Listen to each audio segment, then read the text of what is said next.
In the center of the galaxy, far from Earth, a great room floated inside a shining space station. It was called the Galactic Council Hall. Inside it, powerful leaders from many alien races sat in a circle of tall, glowing chairs. They wore rich robes, and their voices echoed through the chamber. Every leader in the galaxy was here.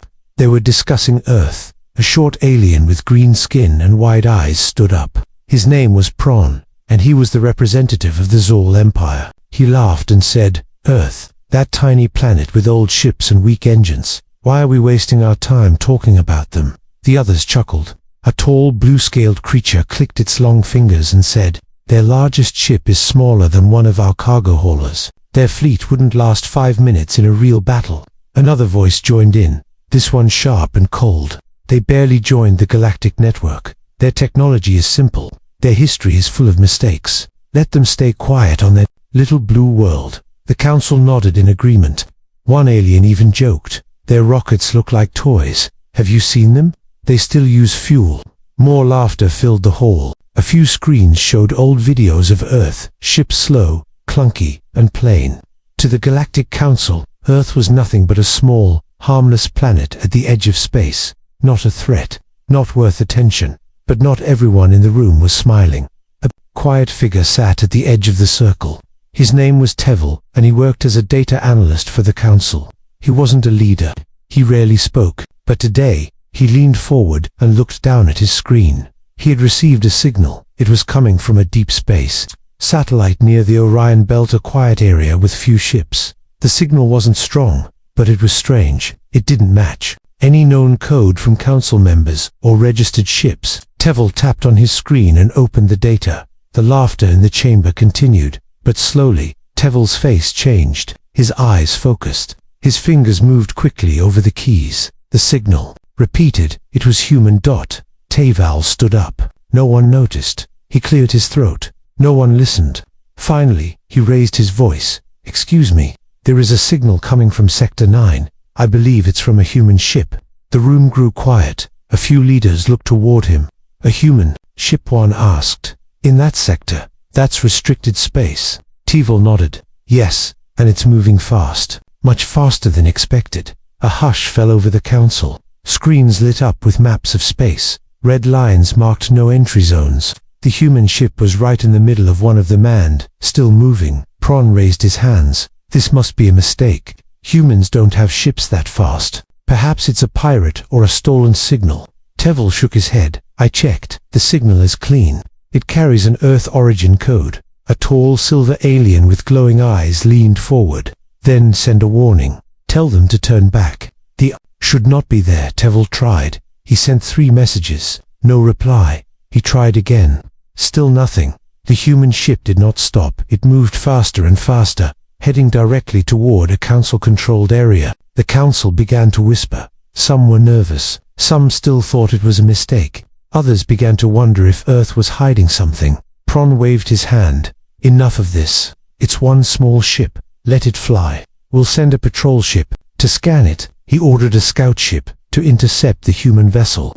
The scout launched quickly and made contact within minutes. Cameras on the scout ship showed the human craft, dark gray, silent, without any markings. The video feed went fuzzy. The data stopped. Then nothing.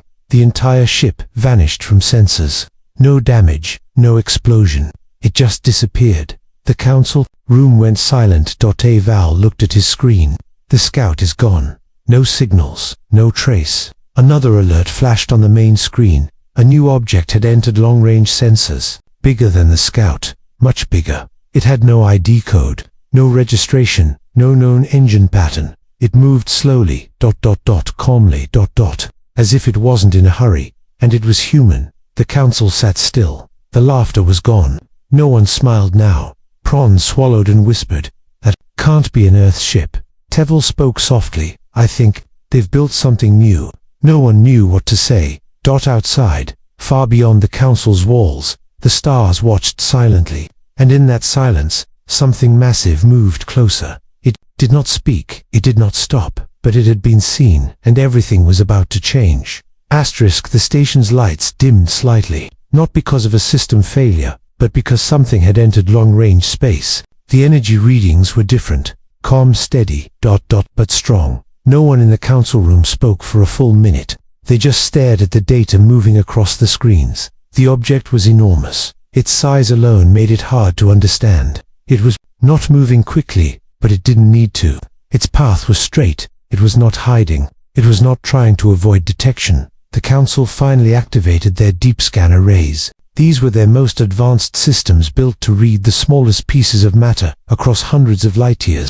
The scanners reached out, bounced off the object, and returned strange results. "This can't be right," Tevel whispered. Looking closely, the scans showed the object was made of dense materials, known alloys, mixed with magnetic shielding. There were no visible engines, no windows, no weapons. But it wasn't empty. Deep inside the ship, there was movement, small energy pulses, steady and controlled, like a heartbeat. It wasn't just a machine, it was alive with purpose. The council's leaders began to speak in low voices. Some wanted to send another scout, others said to power up the defense satellites. A few still believed it was a human trick, something made to look bigger than it really was. But Tevel shook his head. "This isn't a trick, this is something new." Then, without warning, the main screen lit up. A message appeared. It was not audio, it was not a voice, it was only text, clean, bright, and simple. "We are approaching. Please do not interfere." The council chamber fell silent again. Prawn stood up slowly. "Do not interfere. That sounds like a warning." Tevel stared at the words for a long time. "No, I think it's a request." "But from who?" asked another leader. The message didn't come from the same ship that had entered restricted space earlier. This was a different signal. This one came from the large object that had just been detected, still unnamed, still unknown. They watched as the object moved steadily toward the outer zones of the Council's star systems. It was not rushing. It didn't even respond to the Council's tracking signals or messages. Another ship, a research probe, was sent toward it, but as it got closer, its sensors failed. Not destroyed, not damaged, just ... confused. It couldn't understand what it was scanning. The probe turned round and returned with no useful data. Something about the ship made machines behave strangely. Val turned to the council. "This thing, they built it in secret. Earth never showed anything like this before." A long-bearded alien with shining gold armor finally spoke after a long silence. "Why now?" No one had an answer. Outside the council station, traders and travelers began noticing something strange too. Space traffic reports showed minor shifts in gravity across several nearby regions. These were small changes, almost invisible, consistent, and they were moving outward, like soft ripples in a calm pond. Everyone felt it, even those who didn't understand it. Pilots reported a feeling of unease. Navigation systems became slower near certain zones. And then, something else happened. The moon of Trallon 4, a peaceful world with farming colonies, was briefly covered in shadow. Not night, not an eclipse. Something had passed between the moon and its sun, blocking the light for just under a minute. When the light returned, farmers on the surface looked up and there was nothing in the sky. But in the space station above Trallon 4, the cameras had seen it. The same dark object. It had passed through that area without sound or light, silent, measured, moving deeper into the heart of Council territory. And still, it said nothing more. No ships tried to stop it now. The scouts remained at a distance. The Council stopped, sending warnings. The room was now filled with quiet questions. What do they want? What is it called? Why didn't we know they had this? Tevel opened a hidden data archive. It was all taken from a human information network that had been forgotten by most of the Council. He typed in a phrase and searched for something he remembered from a long time ago. A file appeared. It showed an old human document, blurry and full of static. But one word was clear. Titan. The screen above showed the object's size again. The numbers were almost the same. Prawn leaned back, slowly realizing something. They didn't build a new ship, he said. They built something to be remembered. The message repeated one more time. "We are approaching. Please do not interfere."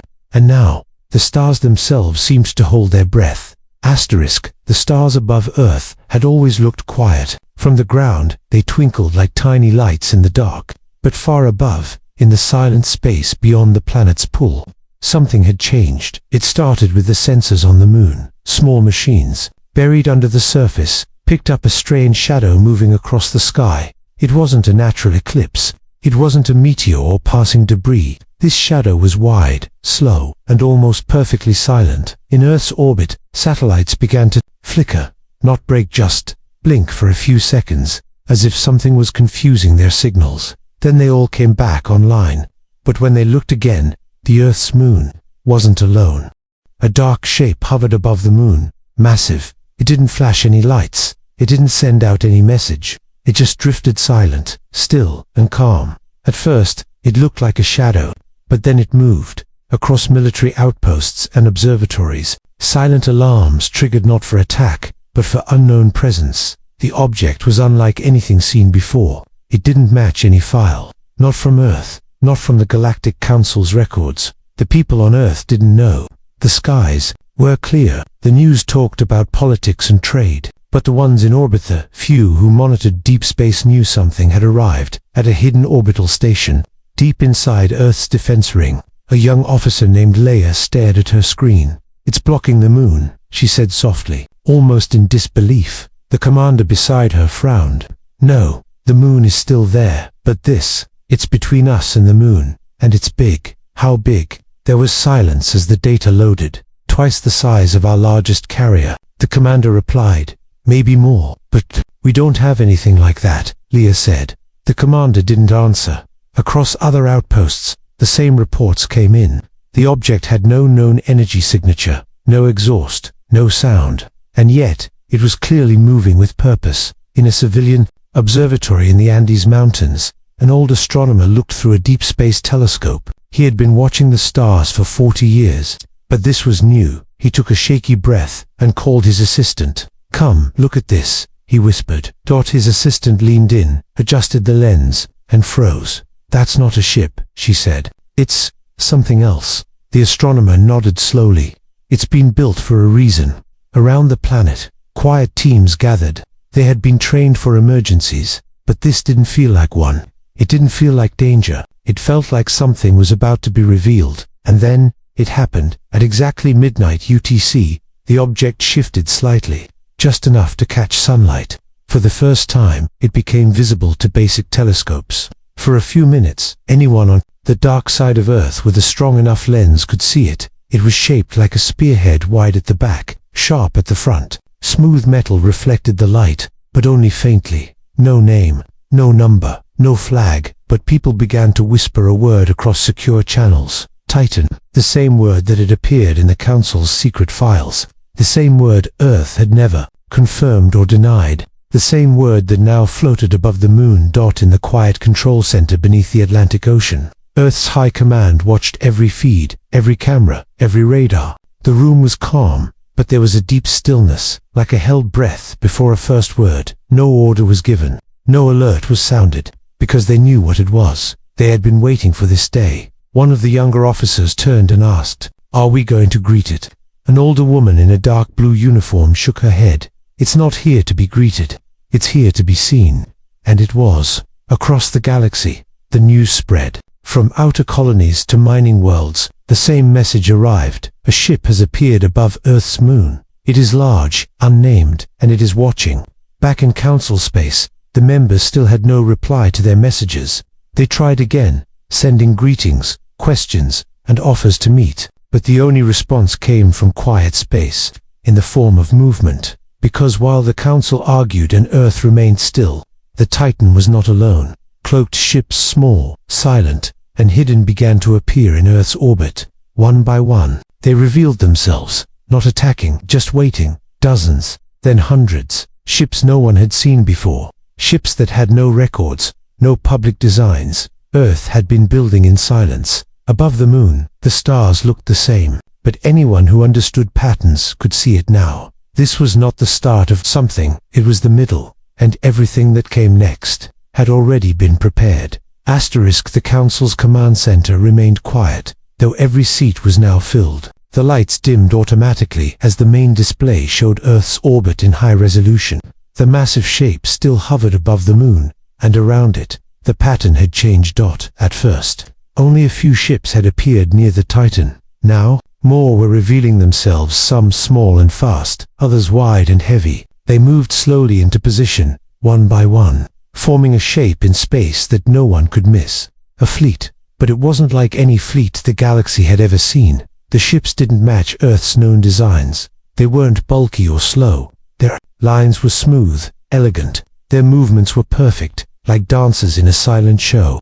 Each ship kept exact distance from the others, as if they had trained for this moment many times before. From the outside, it looked like Earth had gone from a weak world with a tiny fleet to a power that had been hiding something massive. Back on Earth, people continued their normal lives. Most didn't know what was happening above, but in hidden facilities, underground labs, ocean floor stations, high-orbit satellites, teams watched every second. A group of scientists gathered inside a deep vault somewhere in Antarctica. They weren't alarmed. In fact, they looked calm. A lead engineer smiled as he looked at the fleet map. "It's working exactly as planned," he said. "Right on schedule." Another scientist, younger, asked, "Do you think the council understands yet?" The lead engineer shook his head. "Not yet, but they will." In council space, many members had stopped laughing. The jokes from earlier were gone now. Instead, fear was beginning to grow, not the loud, panicked kind, a quiet kind, a thoughtful, kind Prawn, who had once laughed the loudest, now leaned forward, watching every detail of the Earth fleet. "Where were these ships?" he asked softly. "We'd been scanning Earth for years. We never saw them being built." Another council member replied, "They weren't on the surface. They weren't even in space." Tevel stood behind them, speaking for the first time in hours. "They built them underground, in the oceans, in hollowed-out asteroids, and most importantly, they didn't tell anyone." "But why?" someone asked. The question hung in the air. Back on Earth's orbit, a strange thing began to happen. The smaller ships started forming a line, one long, wide line stretching far beyond the Titan. Each ship was exactly 1,000 kilometers from the next, a perfect formation, and then they stopped moving. No weapons were seen, no signals were sent, no threats were given. They just waited. In Earth's high-orbit control center, the admiral of the Shadow Fleet stood at a wide glass window. He had been silent all morning. Now, he spoke quietly to the people around him. "They never saw us coming, because we didn't want them to." He turned and pointed toward the main screen, where the council's surveillance drones still floated. "Let them see. Let them wonder." Another officer asked, "Should we signal them?" The admiral shook his head. "Not yet. They need to understand this wasn't by accident. It was by design."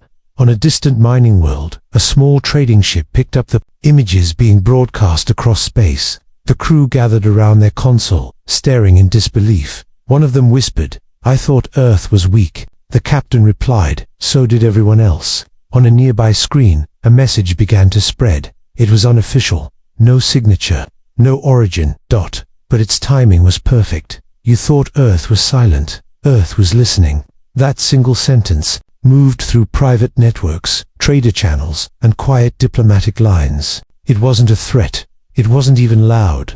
But the meaning was clear.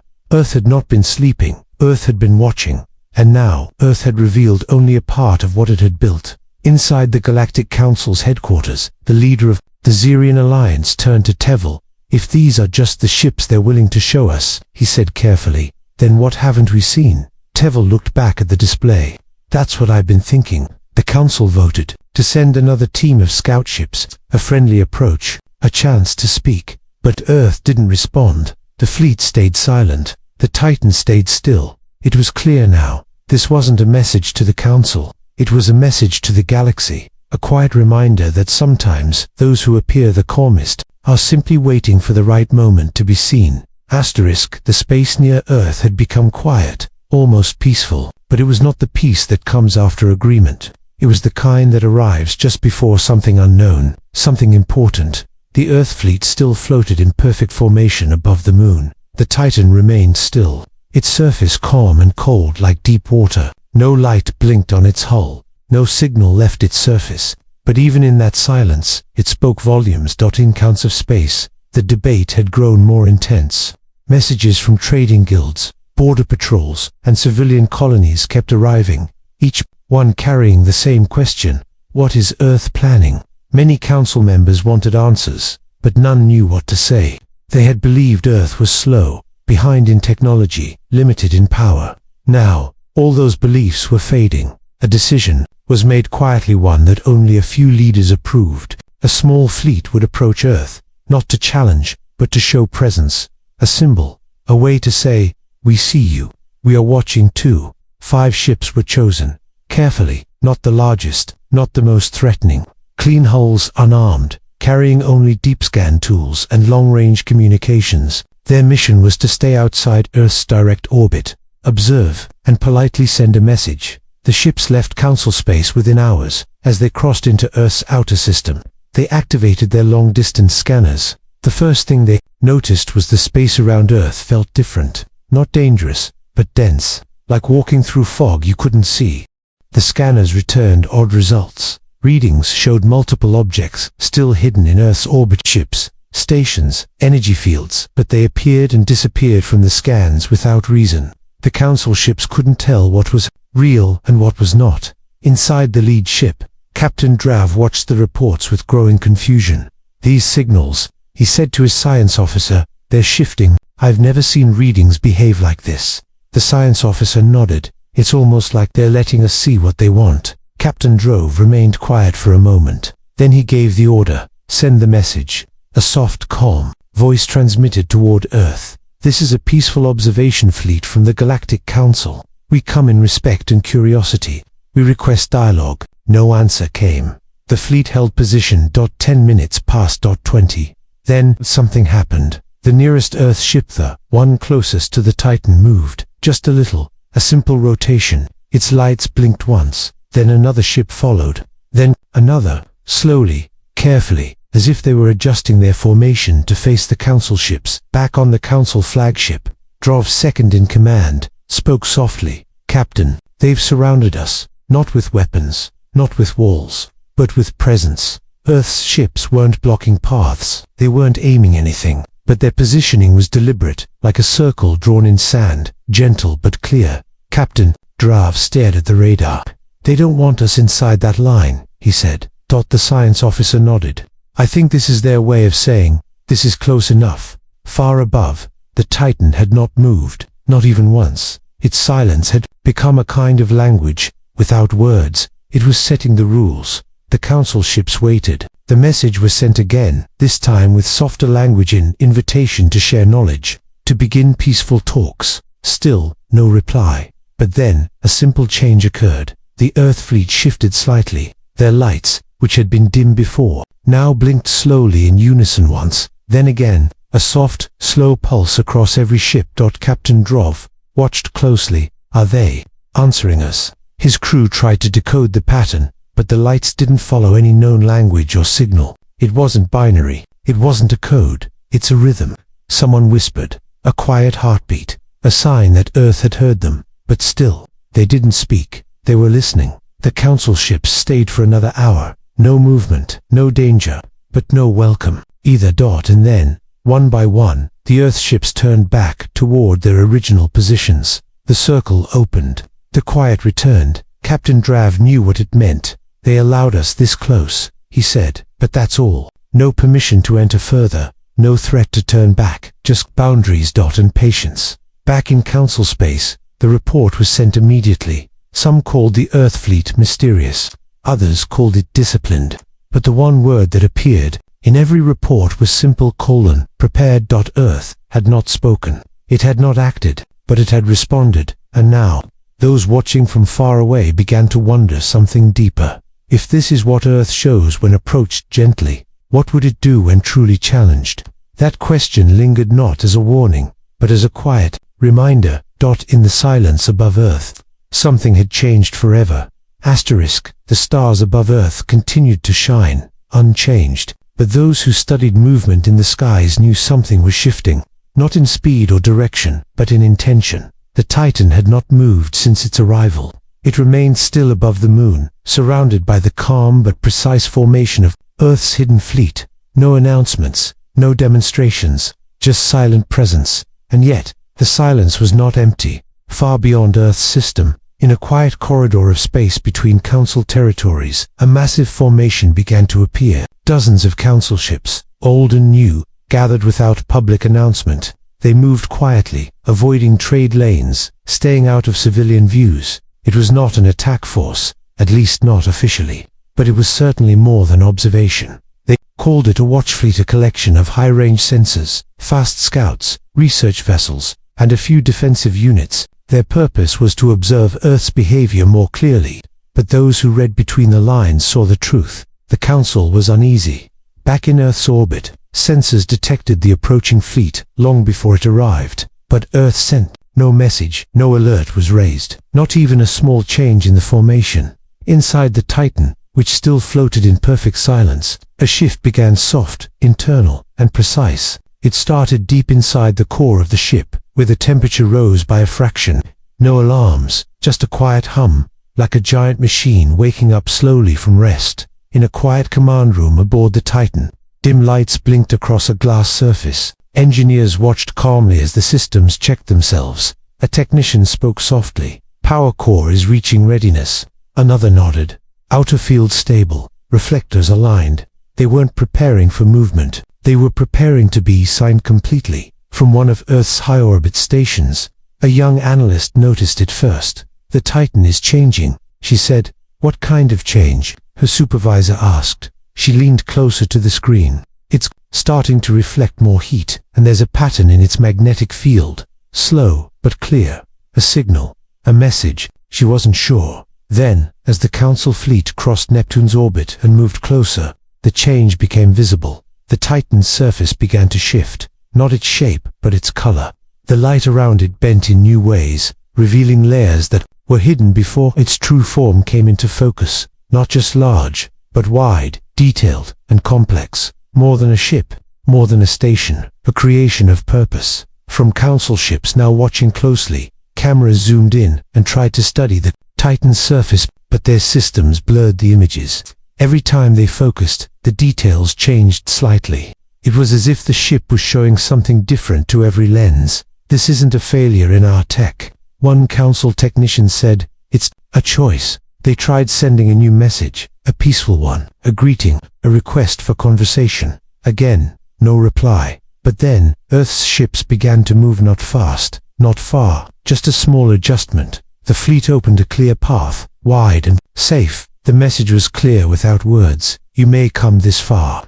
No closer." The Council fleet held position. Then something unexpected happened. The Titan slowly rotated. It was the first time it had moved since its arrival. Its front turned toward the Council fleet, not to aim, not to confront, but simply to face them directly, openly. A single pulse of light traveled along its side, faint, soft, just once, and for a few seconds, space around the Titan became quiet in a new way, as if all other signals, all background energy, had stepped aside. On one of the Council ships, the crew felt it not in their instruments, but in themselves. A kind of stillness. "It's not speaking to our machines," the captain whispered. "It's speaking to our presence."